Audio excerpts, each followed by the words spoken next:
মেয়ের পরীক্ষা শেষ না করেই ঘুরতে গেলাম। এটা কি ঠিক হলো? শখ করে বাগান সাজিয়েছি, চাইলেই তো সে বাগানটা আর নষ্ট করে দিতে পারি না। হ্যালো এভরিওয়ান, আসসালামু আলাইকুম। সবাইকে আমন্ত্রণ জানাচ্ছি আমার নতুন আরেকটি ব্লগ ভিডিও দেখার জন্য। বাইরে কি প্রচণ্ড পরিমাণে রোদ উঠেছে, সেটা তো বাইরের অবস্থা দেখে আমার আপুরা বুঝতে পেরেছেন। কয়েকদিন যাবৎ কিন্তু একদম রোদে অবস্থা খারাপ হয়ে যাচ্ছে। সকালবেলা ঘুম থেকে উঠেই ফ্রেশ হয়ে বারান্দায় গিয়ে দাঁড়িয়েছিলাম গাছে পানি দেওয়ার জন্য। তো গাছে পানি দিতে, দিতে দেখলাম যে আমার গাছগুলোর অবস্থা একেবারে খারাপ হয়ে গিয়েছে। আর এরপরে গাছে পানি দিয়ে মনে হচ্ছিল যে একদম বারান্দা ভেদ করে রোদগুলো মনে হচ্ছে যে আমার উপরে এসে পড়ছে।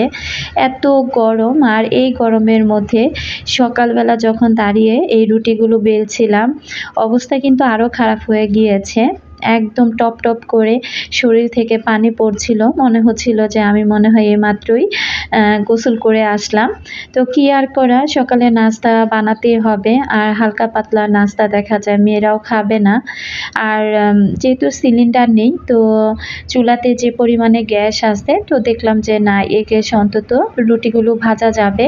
তো যার কারণে কিছুটা আটা আর কি বেশি করে কাই করেছি। কিছু রুটি আমি হালকা ভেজে রেখে দিলাম, আর আমাদের ৩ মা মেয়ে খাওয়ার জন্য কিছু পরোটা ভেজে নিয়েছি। পরোটা দিয়ে কি খাবো, গতকাল রাতের বেলা একটু ডাল রান্না করেছিলাম, তো সেখান থেকে অনেকটা ডাল রয়ে গিয়েছে। তো ভাবলাম যে এই ডালটা দিয়ে পরোটা দিয়ে খেয়ে ফেলি, আর তার সাথে চা তো থাকবেই। সকালের নাস্তাটা এখন আমি আমার জবা, আমার ২ মেয়ে আর কি সাথে একসাথে করে আমরা ৩ মা মেয়ে সকালের নাস্তাটা করে ফেলবো। মেয়ের সামনে আর একটা পরীক্ষা বাকি আছে, তো মেয়ে তো পড়াশোনা নিয়ে ব্যস্ত। তো গত ৮টা দিন কিন্তু লম্বা একটা ছুটি পেয়েছে। তো এখনও আরও সামনে একটা দিন বাকি আছে। তো মাঝখানে ২-৩ দিন ও পড়েনি। বলল যে আম্মু অনেকটা দিন গ্যাপ পেয়েছি। তো দেখা যায় পরীক্ষার ২-৪ দিন আগে থেকে পড়লেই হয়ে যাবে। তারপরেও কিন্তু মেয়েকে সবসময় আমি একটু প্যারা দিচ্ছিলাম যে না, পড়তে থাকো। আর বাসায় তো কারেন্ট থাকেই না। আমার মেয়ের কি অবস্থা দেখেন, যখন কারেন্ট থাকে না তখন সে পড়ে, আর যখন কারেন্ট থাকে তখন সে কি করে, তখন সে বসে, বসে সে টিভি দেখে। তো এটা নিয়ে মেয়ের সাথে একটু আর কি রাগ করতেছিলাম। আর এই যে স্পাইডার প্লান্ট গাছটা দেখতে পাচ্ছেন, এই গাছটা কিন্তু আমি লাগিয়েছি একবারে ৬-৭ মাসেরও বেশি হয়ে গিয়েছে। এখানে ২-৪ টা পাতা আমি আর কি এটার কি বলে, এটার নিচে কিন্তু একদম এটার বীজগুলো রসুনের কোয়ার মতো আমি ২-৩ টা আর কি বীজ লাগিয়ে দিয়েছিলাম, আর এই ৬-৭ মাস সময় লেগেছে এই গাছটা এরকম ঝাঁকড়া হতে। তো এই যে এই বারান্দার উপরে যে গাছগুলো এখন আছে, তো এই উপরের এই টবগুলো আমি নামিয়ে আমার ওই বারান্দাতে নিয়ে যাব। আর গাছের গোড়ায় এসে দেখতে পেলাম যে অনেক আর কি আগাছা জন্মেছে। তো সকালবেলা যেহেতু পানি দেওয়া হয়েছে, মোটামুটি মাটিটা যেহেতু নরম আছে, তো চিন্তা করলাম যে এখন এই আগাছাগুলো ফেলে দিলে খুব সুন্দর করে পড়ে যাবে। আর এই যে হ্যাঙ্গারগুলো, এগুলো আমি নামিয়ে ওই বারান্দাতে নিয়ে আর কি রেখে দিব। এই যে দেখেন সাদা নয়নতারার আমি অনেকগুলো বীজ এই টবের মধ্যে ফেলেছিলাম, আর সেখান থেকে না একদম নতুন, নতুন অনেকগুলো চারা গজিয়েছে। তো এত সুন্দর, সুন্দর ফুল হয়েছে। আসলে নতুন চারা যেহেতু, ফুলগুলো মাশাআল্লাহ অনেক বড়, বড় হয়েছে। আর এখানে দেখেন স্নেকস প্লান্ট থেকে এখানে দেখলাম যে নতুন চারা বের হয়েছে। আর এই যে ছোট একটা বের হচ্ছে। তো এই গাছটার থেকেও কিন্তু মোটামুটি এই চারাটা বের হতে প্রায় বছর খানেক লেগে গেল। গাছপালাও কিন্তু মানুষের মতো, একটা সন্তান জন্ম দিলে দেখা যায় যে সে সেবা যত্ন পেয়ে ধীরে সুস্থে যেমন বড় হয়, তো গাছপালাও কিন্তু সেরকম। আসলে যত্ন না পেলে কিন্তু তেমন একটা বড় হতেই চায় না। তো মা মাঝে, মাঝে অনেক রাগ করে যে এত গাছ কেন, এত গাছ কেন, আমি যেন গাছগুলো কমিয়ে ফেলি। সত্যি কথা বলতে শখ করে বাগান সাজিয়েছি, আর সেই বাগানকে আমি চাইলেই নষ্ট করতে পারি বলেন তো? আমার সবচাইতে ভালো লাগার মধ্যে এটা হচ্ছে যে গাছ। তো সত্যি কথা বলতে আমার না এই গাছপালা বা আমি এই যে ব্লগিং করি এটার মধ্যে অন্যরকম একটা প্রশান্তি কাজ করে। এটা ধরতে গেলে আমার একটা মনের খোরাক বলতে পারেন। তো সত্যি কথা বলতে আসলে এখানে অনেক মানুষই আসে, কাজ করে, কিছুদিন পর আবারও তারা চলে যায়। আসলে ইউটিউব হচ্ছে এমন একটা জায়গা, এখানে ধৈর্যের কোনো বিকল্প নাই। এখানে যত ধৈর্য ধরে কাজ করা যায় ততই রেজাল্ট ভালো পাওয়া যাবে। ধৈর্য যদি না থাকে তাহলে আমি বলব যে ইউটিউব আপনার জন্য না। তো এই কথাটা আবার কেন বললাম, কাজ করতে করতে আমার অনেক আপুরা দেখলাম যে ইউটিউবিং শুরু করেছেন। তো প্রথম কিছুদিন ভালো ঠিকঠাক মতো ভিডিও দিচ্ছেন, কয়েকদিন পর একদম আপনারা অস্থির হয়ে যান, আপনাদের ভিউ হয় না, আপনাদের মনিটাইজেশন অন হতে ওয়াচ টাইম অন হচ্ছে না, এটা হচ্ছে না, সেটা হচ্ছে না, ভিউ নাই। তো নানান কিছু বললে তারপর দেখা যায় আপনারা ভিডিও বন্ধ করে দেন আর কাজ করা থেকেও বিরত থাকেন, ঠিকঠাক মতো চ্যানেলে কাজ করেন না। তো ইউটিউব চ্যানেলে আসার আগে এটা সবার আগে আপনাকে জানতে হবে যে এখানে ধৈর্য যদি আপনার না থাকে তাহলে ইউটিউবটা আপনার জন্য না, আর যদি ধৈর্য থাকে তাহলে ইউটিউবটা আপনার জন্য। কিছু কিছু মানুষের ভাগ্য আছে ইউটিউবে আসলে খুব সহজে খুলে যায়, আবার কিছু কিছু মানুষের ভাগ্য আছে যে দীর্ঘদিন কাজ করার পর হঠাৎ করেই তখন আল্লাহ পাক চাইলে তাদের ভাগ্যটা খুলে দেয়। তো সব কিছু মহান আল্লাহ তাআলার হাতে, আর তার সাথে লাগবে নিজের পরিশ্রম আর ধৈর্য। এই দুইটা জিনিস অবশ্যই থাকতে হবে। এই কথাটা আরও কেন বললাম বলি, যে অনেক আপুরা চ্যানেল খুলেছেন, অনেক আপুরা আমার চ্যানেলে এসে আমাকে দাওয়াত করে যান। তো হঠাৎ করে দেখলাম যে আমার চ্যানেলে হুট করে না অনেক সাবস্ক্রাইবার বেড়ে গিয়েছে। আবারও আজকেই দেখতে পেলাম যে হুট করে কমপক্ষে 10টা সাবস্ক্রাইবার কেটে গিয়েছে। হয়তোবা আমি আপুদের দাওয়াতে ঠিকঠাক মতো আপুদের বাসায় বেড়াতে যেতে পারিনি, তাই হয়তোবা আপুরা এই কাজটা করেছেন। তার জন্য আমার বিন্দু মাত্র আফসোস নেই। আল্লাহ পাক আমার যেটা ভাগ্যে রেখেছেন সেটা অবশ্যই ঘুরে ফিরে আমার কাছে চলে আসবে। তো কে আসবে, কে থাকবে, কে যাবে সেটা সম্পূর্ণই তাদের বিষয়। আমি কাউকে ডেকে ডেকে আনি না। তবে আপনারা যারা অধৈর্য হয়ে যান আসলে, যে আমি আপুটার ভিডিও এতদিন ধরে দেখছি সে তো আসছে না, তো কাউকে ডেকে বলে কয়ে আপনার চ্যানেলে নিতে হবে না। ধৈর্য ধরে কাজ করে যান, ভালোবাসা দিয়ে নিজের চ্যানেলটার মধ্যে ঠিকঠাক মতো কাজ করেন, দেখবেন যে ভালোবেসেই অনেক মানুষ আপনার চ্যানেলে আপনার ভিডিওগুলো দেখতে যাবে। যাই হোক, এ বিষয় নিয়ে আর কোনো কথা না বলি। আমি কিন্তু কথা বলতে বলতে আমি বারান্দার এক সাইডে কিছু গাছ রেখেছি, ওই গাছগুলো দেখা যায় অল্প রোদেই ভালো থাকবে। আর এখানে স্পাইডার প্লান্ট রেখেছি, মানি প্লান্ট রেখেছি, আর এই যে সিঙ্গোনিয়াম গাছটাও আমি এই ছোট্ট টবে লাগিয়ে দিয়েছিলাম, সেটাও এখানে রেখে দিলাম। তো দুইটা বারান্দা মোটামুটি আমি হালকা পাতলাভাবে সাজিয়ে নিয়েছি, আর উপরে সব ছোট টবগুলো দিয়ে দিয়েছি। তো যাই হোক, বাগানটা মোটামুটি সুন্দর করে সাজিয়ে গুছিয়ে নিয়েছি।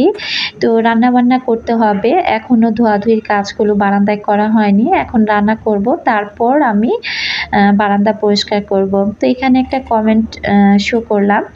তো এখানে আপুটা গত ভিডিওতে আমাকে কমেন্ট করেছিল যে মেয়ের পরীক্ষা শেষ না করেই ঘুরতে গেলেন, এটা কি ঠিক হলো? তো আমি কিন্তু সত্যি কথা বলতে আমি কিন্তু ঘুরতে যাইনি।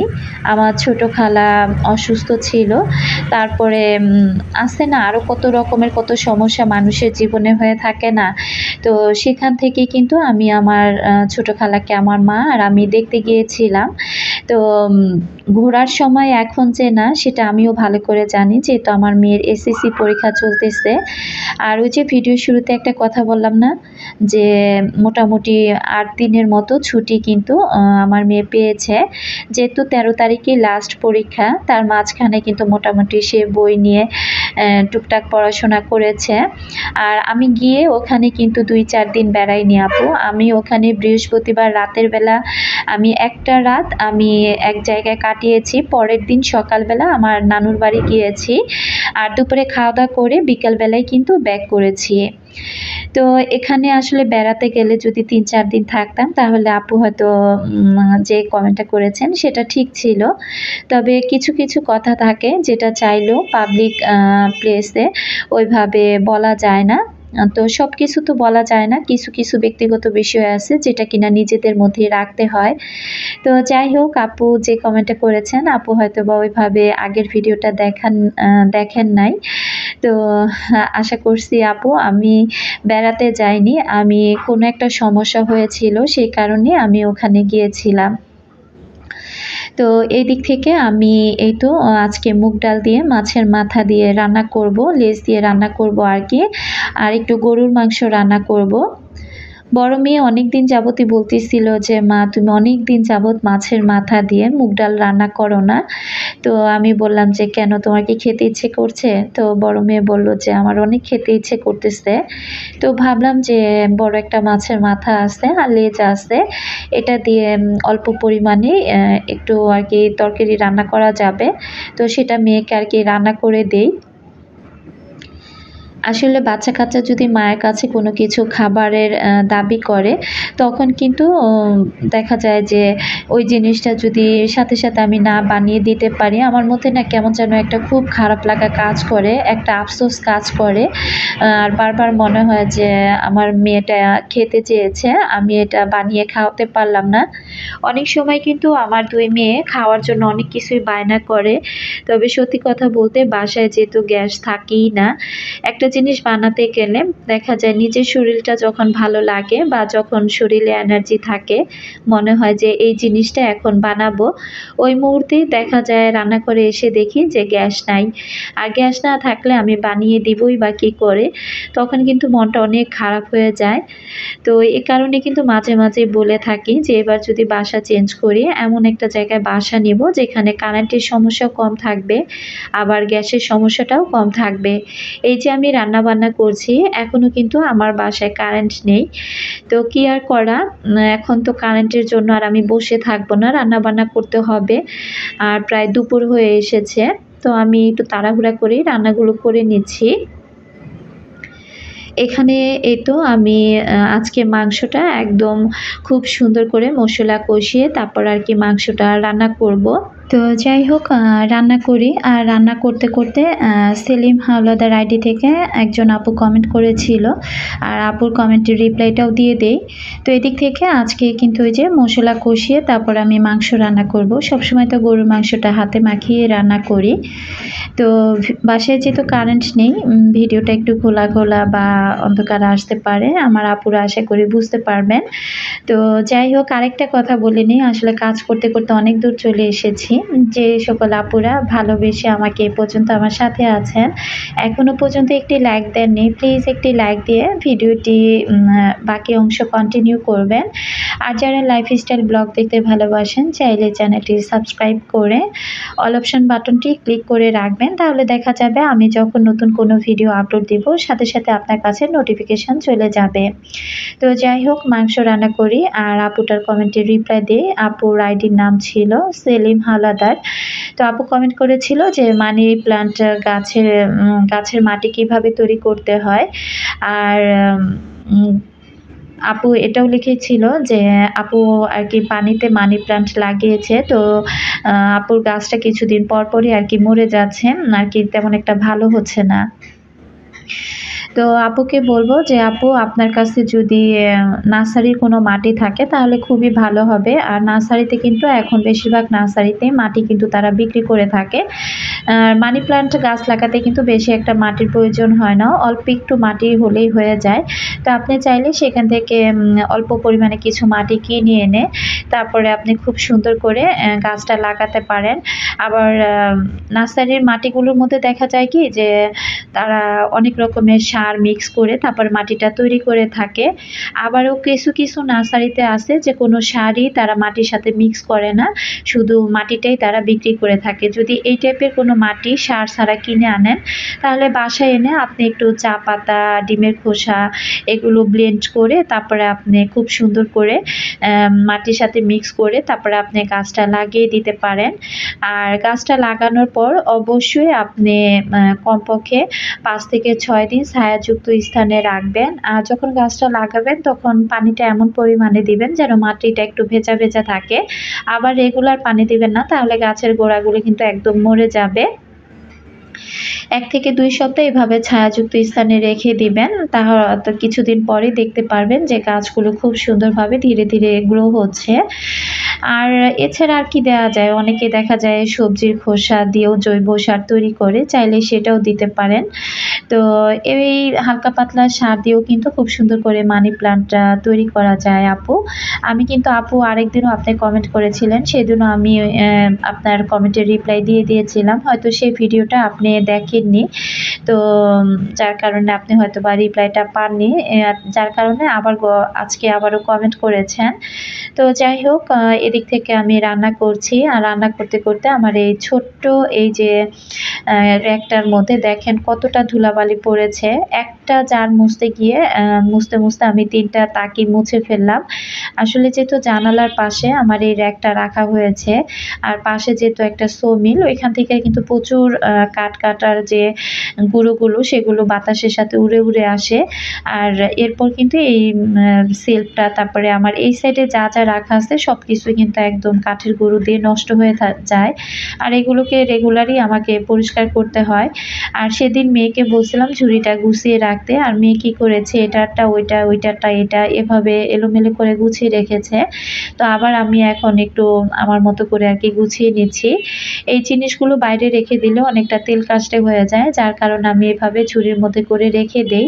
এতে করে দেখা যায় তেল কাস্টেটাও তেমন একটা হয় না, আর ধুলাবালিটাও কম পড়ে। তো আমি ওই খয়েরি কালারের ঝুড়িটার মধ্যে দেখতে পেলেন এখানে আমি লুসনি, তারপরে মাজুনি ওগুলো আর কি রেখে দিয়েছি। আর বড় 2টা যেহেতু কাঠের চামচ, তো ওগুলো আর ঝুড়িটার মধ্যে ধরলো না, তাই এগুলো আমি এখন আমার কিচেন ক্যাবিনেটে আর কি রেখে দিব। বাসায় কিন্তু এখনো পর্যন্ত কারেন্ট আসে নাই। আসলে কারেন্টও ইদানিং এত জ্বালাতন করছে কি আর বলবো। আসলে আমি একেবারে এখন বিরক্ত হয়ে যাচ্ছি এই কারেন্টের যন্ত্রণায়। তো যাই হোক, দরজাটা লাগিয়েছি ঠিকই, দেখলাম যে পরে আবার খুলে গিয়েছে। পরে আবার আমি গিয়ে লাগিয়ে দিয়ে এসেছি। আর মাংসটা মোটামুটি কষানো হয়ে গিয়েছে, আলু দিয়ে দিলাম। আর বাসায় যেহেতু কারেন্ট নেই আর ক্যামেরাটা অন রাখতেও ইচ্ছে করেনি, তো আমি মাংসটা রান্না হতে থাকুক। আজকে পুরো মাংস রান্না আর আপনাদের সাথে শেয়ার করব না। ওই পাশ থেকে আমার মাছ রান্নাটা হয়ে গিয়েছে, আর আমিও আজকের মতো বিদায় নিচ্ছি।